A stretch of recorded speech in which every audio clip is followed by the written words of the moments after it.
Hello मेरे प्यारे बच्चों। आज का हमारा टॉपिक है क्लास 10th आईसीएससी केमिस्ट्री का एक बहुत ही important chapter acids, bases and salts. इस वीडियो में आपको एसिड्स के बारे में जानकारी मिलेगी, जिसमें आपको मैं बताऊंगी कि एसिड्स का मीनिंग क्या होता है, उनको किस तरह से हम क्लासिफाई कर सकते हैं। तो चलिए इस वीडियो को स्टार्ट करते हैं आपको एसिड्स के डिस्क्रिप्शन के साथ।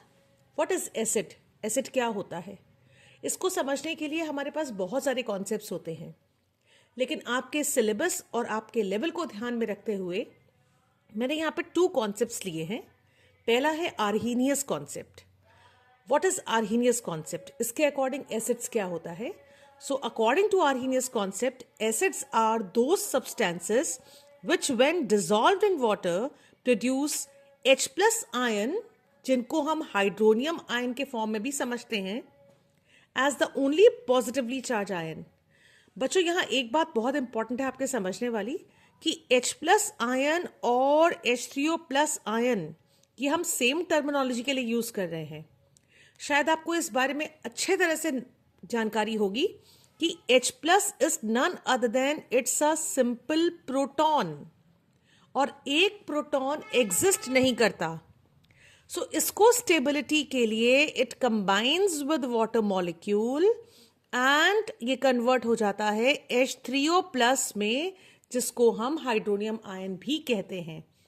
इसलिए जब इस डेफिनेशन में मैंने कहा कि acids are those substances which when dissolved in water produce H plus ion or H3O plus ion as the only positively charged ion। तो यहाँ आपको ये कॉन्सेप्ट अच्छे से क्लियर होना चाहिए कि मैंने H plus और H3O plus क्यों लिया। आई होप इस डिस्क्रिप्शन से आपका ये डाउट क्लियर हो चुका होगा। नाउ सबसे इंपॉर्टेंट बात है ये समझने वाली कि एसिड्स आर्हीनियस के अकॉर्डिंग एक ऐसे कंपाउंड्स होते हैं जिनको जब हम पानी में डिसॉल्व करें तब वो H प्लस आयन या H3O plus ion as the only positively charge ion, यानी पॉजिटिवली चार्ज आयन के नाम पे सिर्फ H प्लस और H3O प्लस आयन ही प्रोड्यूस करते हैं। So that is according to Arrhenius. ये एसिड्स का डिस्क्रिप्शन है आर्हीनियस के अकॉर्डिंग। अब इसी लाइन में हमारे पास एक और कॉन्सेप्ट है जिसको हम लोग बोलते हैं Brønsted-Lowry concept. So according to the Bronsted and Lowry concept, acids क्या हैं? Acids are those substances which can donate a proton, that is H plus। यानी वो किसी और कंपाउंड को एक प्रोटॉन डोनेट कर सके। इसको समझने के लिए यहां मैं एक छोटा सा एक इक्वेशन लिख रही हूं, उसको आप ध्यान से देखिएगा। ये देखिए HCl। जब हम HCl को वाटर के कांटेक्ट में लाते हैं तो HCl क्या करेगा?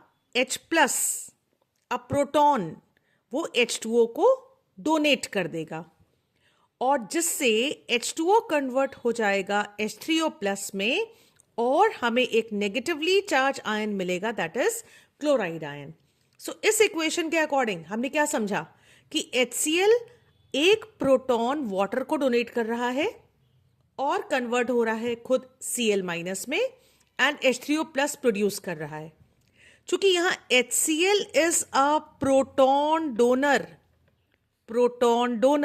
HCl ने अपना प्रोटॉन दिया, इसीलिए ब्रॉन्स्टेड एंड लाउरी के कॉन्सेप्ट में HCl can be called as an acid. अब इसी इक्वेशन से हम आर्हीनियस का कॉन्सेप्ट भी समझते हैं। आर्हीनियस का कॉन्सेप्ट कह रहा है कि एसिड्स आर दोज सब्सटेंसेस, ये वो सब्सटेंसेस हैं जिनको आप पानी में जब डिसॉल्व करते हैं तो वो H प्लस या hydronium ion as the only positively charge ion देते हैं। सो इस इक्वेशन को फिर से देखिए, ध्यान से समझिए। जब HCl को वाटर में डिसॉल्व किया गया तो उसने क्या बनाया? H3O plus and Cl minus. अब ये H3O प्लस क्या है? It is the only positively charge ion, right? इसीलिए हम HCl को यहां पे आर्हीनियस कॉन्सेप्ट के अकॉर्डिंग एक एसिड डिक्लेयर कर सकते हैं। सो आई होप मेरे बच्चों आपको एसिड्स का मीनिंग क्लियर हो गया होगा। चाहे आर्हीनियस हो, चाहे ब्रॉन्स्टेड एंड लाउरी कॉन्सेप्ट हो, इन दोनों कॉन्सेप्ट्स का एक ही मतलब है कि ऐसा कंपाउंड जो H प्लस डोनेट कर सके और आर्हीनियस के अकॉर्डिंग ऐसा कंपाउंड जो H ना सिर्फ H+ डोनेट कर सके बल्कि पानी में डालने पे वो हाइड्रोनियम आयन के फॉर्म में only positively charge ion produce कर सके। सो इस तरह से ये मीनिंग होता है एसिड्स का। एसिड्स का मीनिंग समझने के बाद अब हम पढ़ते हैं क्लासिफिकेशन ऑफ एसिड्स, यानी एसिड्स कितने टाइप के हो सकते हैं। तो हम एसिड्स को कई पैरामीटर्स पे क्लासिफाई कर सकते हैं, जिसमें सबसे पहला पैरामीटर है on the basis of strength. Strength, अब ये स्ट्रेंथ क्या होता है? तो बेटा स्ट्रेंथ, किसी भी एसिड्स की स्ट्रेंथ को पता करने के लिए आपको एक पैरामीटर के बारे में जानना जरूरी है, जिसको हम लोग बोलते हैं डिग्री ऑफ डिसोसिएशन या आयनाइजेशन। हम इसको बोलेंगे डिग्री ऑफ डिसोसिएशन और आयनाइजेशन। अब हम ये कैसे कैलकुलेट करें? किसी भी एसिड का डिग्री ऑफ डिसोसिएशन या डिग्री ऑफ आयनाइजेशन कैसे कैलकुलेट किया जाता है, तो आप ध्यान से सुनिए इसके बारे में। किसी भी एसिड का degree of dissociation is always equals to number of molecules ionised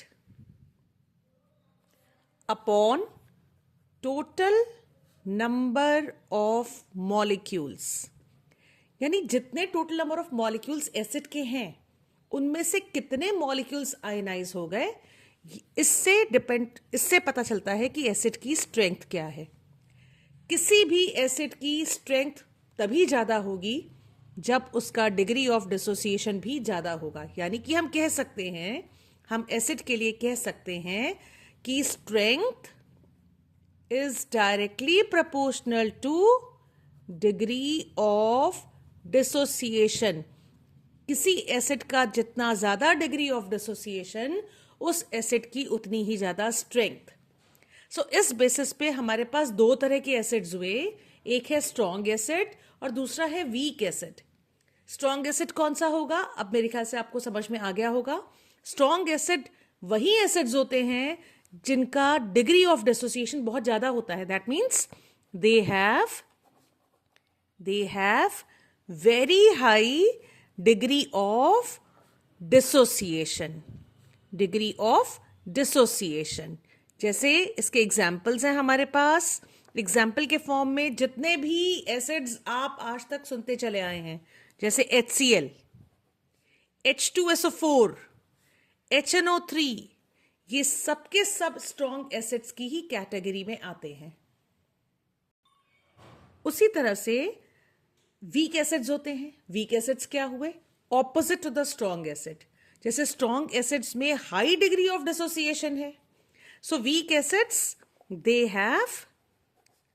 have low degree of dissociation, यानी कि वीक एसिड्स का डिग्री ऑफ डिसोसिएशन कम होता है।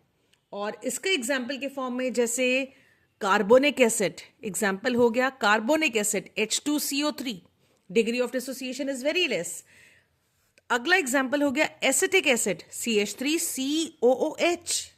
क्लियर? सो ये रहा एसिड्स का classification on the basis of strength. अब हमारा सेकेंड वे ऑफ क्लासिफिकेशन है on the basis of composition. On the basis of composition हमारे पास दो तरह के एसिड्स होते हैं, एक होता है ऑक्सी एसिड्स, एक होते हैं हाइड्रा एसिड्स। ऑक्सी एसिड्स, जैसे कि नाम आपको सजेस्ट कर रहा है ऑक्सी। ऑक्सी का मतलब होता है ऑक्सीजन। इसका मतलब है इन एसिड्स में ऑक्सीजन प्रेजेंट होता है। For example HNO3, H2CO3, CH3COOH। सो ऐसे सारे एसिड्स जो आप जानते हैं जिनमें ऑक्सीजन प्रेजेंट है, उनको हम ऑक्सी एसिड्स बोलते हैं। अब अगला है हाइड्रा एसिड। हाइड्रा एसिड क्या होता है? जैसा कि इसका नाम सजेस्ट कर रहा है, हाइड्रा, इनमें हाइड्रोजन प्रेजेंट होता है। इन एसिड्स को हम लोग नॉन ऑक्सी एसिड्स भी बोलते हैं। नॉन ऑक्सी एसिड्स, इसका मतलब ये वो एसिड्स होते हैं जिनमें हाइड्रोजन सिर्फ और सिर्फ हाइड्रोजन प्रेजेंट होता है apart from other electronegative element. Oxygen नहीं, no oxygen. For example HCl, देखिए इसमें हाइड्रोजन है और अदर इलेक्ट्रोनेगेटिव एलिमेंट है क्लोरीन। HBr, H2S, इन सब एसिड्स में आप देखिए एक है हाइड्रोजन और दूसरा other electronegative element sulphur, oxygen नहीं है। लेकिन अगर आप इन एसिड्स को ध्यान से देखें तो उनमें हाइड्रोजन तो है ही, हाइड्रोजन तो कंपलसरी पार्ट है सभी एसिड्स का। ऑक्सी एसिड्स में क्या है, हाइड्रोजन के साथ साथ ऑक्सीजन भी होगा और एक इलेक्ट्रोनेगेटिव एलिमेंट भी होगा। यानी ऑक्सी एसिड्स में आपके पास दो इलेक्ट्रोनेगेटिव एलिमेंट्स हो गए, नाइट्रोजन जैसे HNO3 में नाइट्रोजन एंड ऑक्सीजन, H2CO3 में carbon and oxygen. So oxy acids वो होते हैं जिसमें हाइड्रोजन के साथ साथ दो इलेक्ट्रोनेगेटिव एलिमेंट्स होते हैं, जिसमें एक ऑक्सीजन और दूसरा कोई और। हाइड्रो एसिड्स होते हैं नॉन ऑक्सी एसिड्स, इनमें ऑक्सीजन नहीं होता, हाइड्रोजन के साथ सिर्फ एक इलेक्ट्रोनेगेटिव एलिमेंट होता है। जैसे 3 एग्जांपल्स मैंने यहां लिखे, आपको इसमें क्लियर हो रहा होगा। अब हमारा थर्ड पैरामीटर है एसिड्स को क्लासिफाई करने का on the basis of source. किस सोर्स से ये ऑब्टेन होते हैं, उस बेसिस पे हमारे पास दो तरह के एसिड्स हैं, एक ऑर्गेनिक एसिड और दूसरा इनऑर्गेनिक एसिड्स। बेटा ऑर्गेनिक एसिड्स जो होते हैं दे अकर in nature, they occur in nature, ये हमारे नेचर में पाए जाते हैं, ये हमें नेचर से मिलते हैं। और इन सभी एसिड्स की खास बात है, इनमें एक फंक्शनल ग्रुप होता है कार्बोक्सिलिक एसिड। इन सभी एसिड्स का ये कंपल्सरी पार्ट होता है। जितने भी ऑर्गेनिक एसिड्स हैं उनमें ये फंक्शनल ग्रुप आपको देखने को मिलेगा ही मिलेगा, जिसे हम बोलते हैं कार्बोक्सिलिक एसिड। सो इसके एग्जांपल्स हो गए like HCOOH formic acid, CH3COOH acetic acid. अगला हो गया COOH होल ट्वाइस, जिसको हम लोग बोलते हैं ऑक्सैलिक एसिड। सो ये हो गए organic acids. Inorganic acids they do not occur in nature, they do not occur in nature, ये हमें नेचर से नहीं मिलते हैं। तो क्वेश्चन ये आता है ये हमें कहां से मिलते हैं। If they do not occur in nature then where are they obtained. So हमेशा आप ये बात याद रखिए कि they are obtained from minerals, they are obtained from minerals. चूंकि ये मिनरल्स से ऑब्टेन होते हैं इसलिए हम इनको मिनरल एसिड्स भी बोलते हैं। They are also known as mineral acids. So inorganic acids बोलें या मिनरल एसिड्स बोलें, बात एक ही होती है। अच्छा, तो सबसे इंटरेस्टिंग बात है, आपको जो पॉइंट याद रखना है, सबसे इंपॉर्टेंट पॉइंट जो आपको हर वक्त याद रखना है वो ये है कि जितने भी ऑर्गेनिक एसिड्स होते हैं ना ये वीक होते हैं, और जितने इनऑर्गेनिक एसिड्स होते हैं ना बेटा ये स्ट्रॉन्ग होते हैं। वीक का मतलब they have less degree of dissociation, इनका डिग्री ऑफ डिसोसिएशन बहुत कम होता है। और स्ट्रॉन्ग एसिड्स कौन से हो गए, ये वो होते हैं जिनका डिग्री ऑफ डिसोसिएशन हाई होता है, they have high degree of dissociation.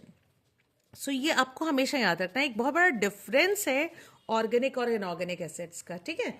और एग्जांपल्स अब हम देखते हैं मिनरल एसिड्स या इनऑर्गेनिक एसिड्स के एग्जांपल, चूंकि ये हमें मिनरल से ऑब्टेन्ड होते हैं।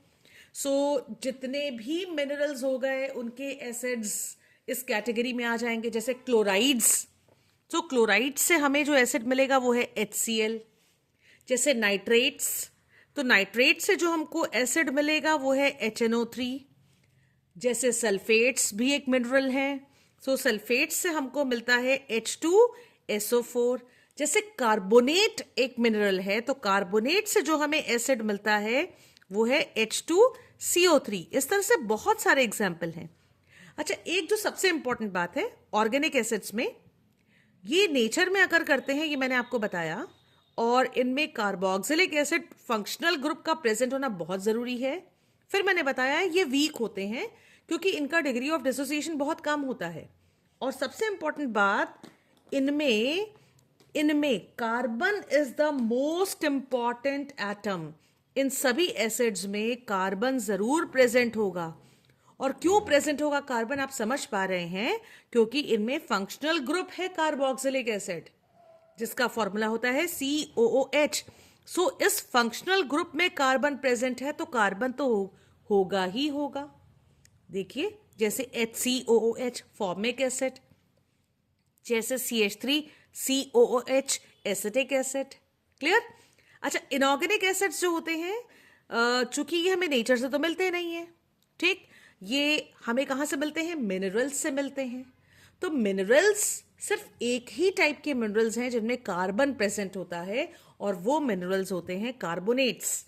सिर्फ और सिर्फ कार्बोनेट्स ही ऐसे मिनरल हैं जिनमें कार्बन प्रेजेंट है। इसीलिए कार्बोनिक एसिड, चूंकि इसमें कार्बन प्रेजेंट है, still it is inorganic acid. So ये डिफरेंस आपको याद रखना है।